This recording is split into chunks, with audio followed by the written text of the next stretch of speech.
Bienvenidos a un nuevo episodio de Alfa, Beta, Gamma. Y en esta ocasión vamos a continuar la lectura de esta novela sensual, erótica, de mi autoría. Cicatrices de sangre y tinta, por Jorge Torrealta.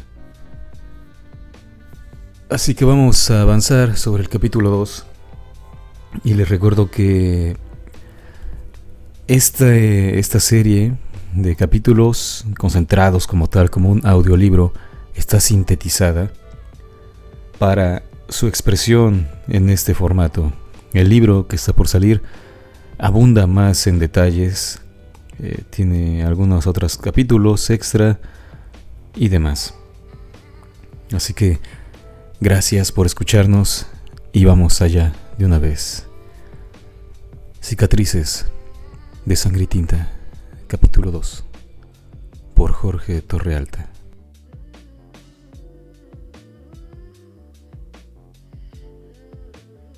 El sonido de la campanilla de la puerta resonó en la mente de Renata, mucho después de que Samuel se hubiera ido.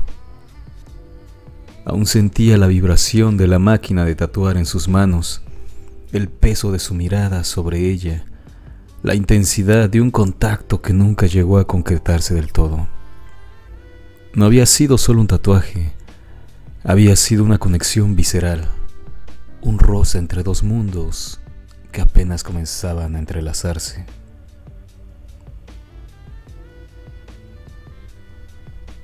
Se obligó a sacudir la cabeza y concentrarse en cerrar el estudio. Apagó las luces una por una, dejando la tenue iluminación del letrero de neón como único resquicio de vida en el interior. Caminó hasta la puerta, asegurándose de que todo estuviera en orden. Pero justo antes de girar la llave, una sombra en el reflejo del vidrio la hizo detenerse.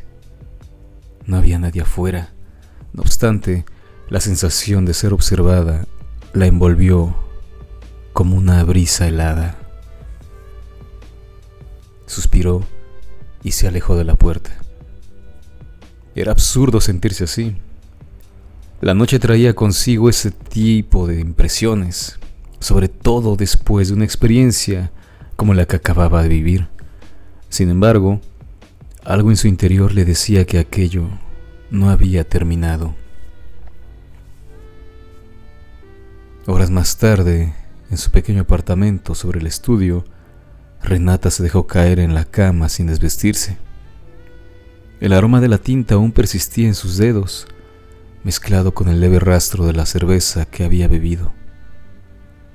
Sus pensamientos volvían, una y otra vez, a Samuel. ¿Quién era realmente? ¿Qué significaba aquel lobo que ahora marcaba su piel?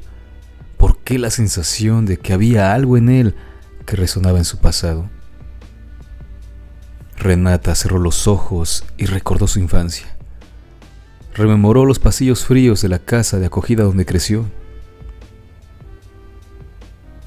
Aquella en la que permaneció solo 2 años. La sensación de ser una sombra en un mundo que no tenía lugar para ella.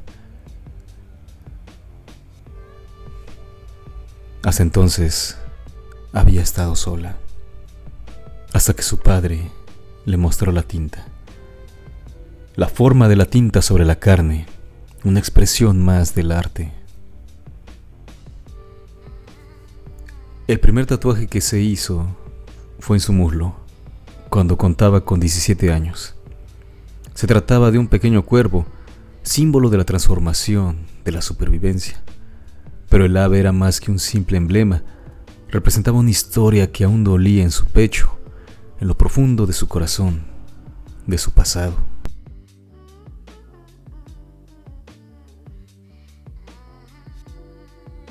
Le recordaba a su primer amor, Gabriel, un joven que conoció en la casa de acogida tras enfrentar la tragedia. Ambos compartían la sensación de ser piezas sueltas en un rompecabezas incompleto. Gabriel le enseñó a leer poesía, le hablaba de mundos lejanos y le prometió que algún día ambos escaparían de aquel lugar. Fue con él con quien conoció el amor y también el desengaño. Lo amaba tanto que se entregó a él. Con Gabriel conoció el amor y el sexo por primera vez. Aquello ocurrió en un cuarto de techo bajo, con una lámpara temblorosa, iluminando apenas sus cuerpos jóvenes e inexpertos. Fue torpe, dulce y, de alguna manera, desesperado. Ambos temblaban al contacto con la carne ajena, ora por deseo, ora por descubrimiento de lo desconocido. Y el sexo de Renata se abrió, es decir, ella decidió ofrendarlo, regalarlo, porque solo se regala una vez, como arcaica ofrenda, es decir, no la carne, no la sensualidad, no la sensación del coito, sino la sangre, su único derramamiento, la huella de la unción del elegido, porque los demás, ellos, los demás hombres que huellen el paraíso, son errantes, nómadas. Aquella tierra no les pertenece.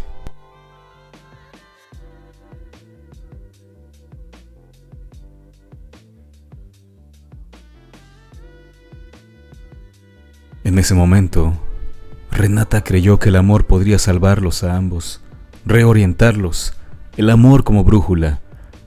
Pero la realidad fue otra. El amor no era sino una eterna agonía. El sexo era el deleite, un momento finito, risible por su brevedad, un sueño, el ideal, que tras despertar no era sino la pesadilla, el dolor de la pérdida de algo, un vacío cuya profundidad se ensanchaba. No hay paraísos, sino los perdidos, dice Borges. Gabriel se marchó sin aviso una noche, sin cartas, sin palabras, sin despedidas. La abandonó, con un vacío que nunca pudo llenar del todo. Fue entonces cuando comprendió que debía aprender a vivir y sobrevivir por sí misma. Y así nació el cuervo en su piel, un recordatorio de que la gente se va, de que la única constante es el cambio y de que ella, como el ave oscura, siempre encontraría una manera de volar sola, aislada, vestida de luto, luto eterno, no por el amor, sino porque ella había muerto. Ahora era otra. Con el tiempo, su cuerpo se convirtió en un mapa de historias personales, un diario escrito con agujas y tinta negra. Había aprendido a leer la piel de otros de la misma manera en que había aprendido a interpretar la suya. Y cuando tatuaba, sentía que por fin tenía un propósito. Pero Samuel, él era distinto. Había algo en él que despertaba preguntas que no podía responder, sensaciones que no podía dominar. La campanilla de la puerta resonó en su memoria una vez más, y con ella la sensación de que algo estaba a punto de cambiar.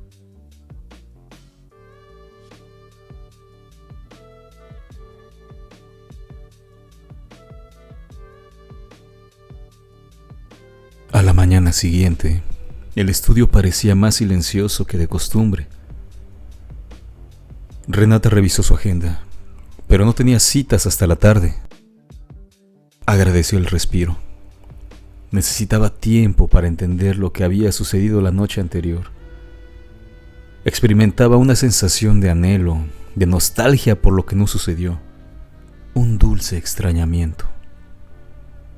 Sin embargo, el destino, ese ente fantasmal, inquieto y corrupto, tenía otros planes.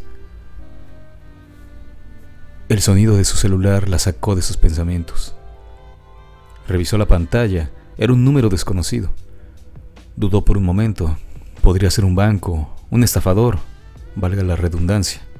Perdone el lector el pleonasmo, pero terminó respondiendo. Renata muró. La voz al otro lado era grave, pausada. La reconoció al instante. Samuel, respondió. Su propia voz apenas era un susurro, escapado desde el deseo, desde el recuerdo, el impulso de un anhelo.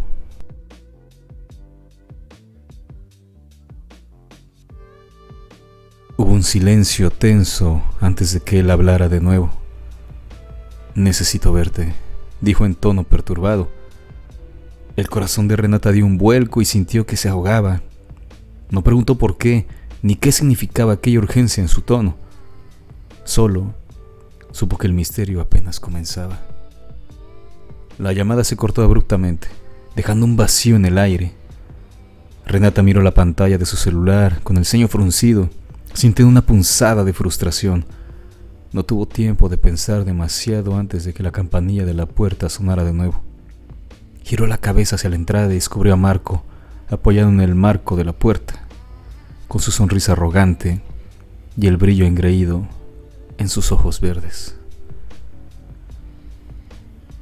Marco tenía 25 años, un cuerpo esculpido por el gimnasio y la temeridad de alguien que nunca había dudado de sí mismo. Su cabello castaño oscuro estaba despeinado con un estudiado descuido y vestía una camiseta ajustada que dejaba claro que sabía lo bien que se veía. Era el tipo de hombre que caminaba como si el mundo le perteneciera, y Renata, aunque nunca lo había tomado en serio, sabía que disfrutaba de su insistencia. «Buenos días, nena», dijo con su tono socarrón, cerrando la puerta tras de sí, sin esperar invitación. «¿Pensando en mí?». Renata arqueó una ceja, cruzándose de brazos. «Claro, justo después de pensar en los impuestos y en reorganizar mi agenda». Le dirigió una sonrisa sarcástica. «¿Qué quieres, Marco?». Él se acercó con su andar confiado, apoyando las manos en el mostrador. «¿Qué tal si desayunamos juntos?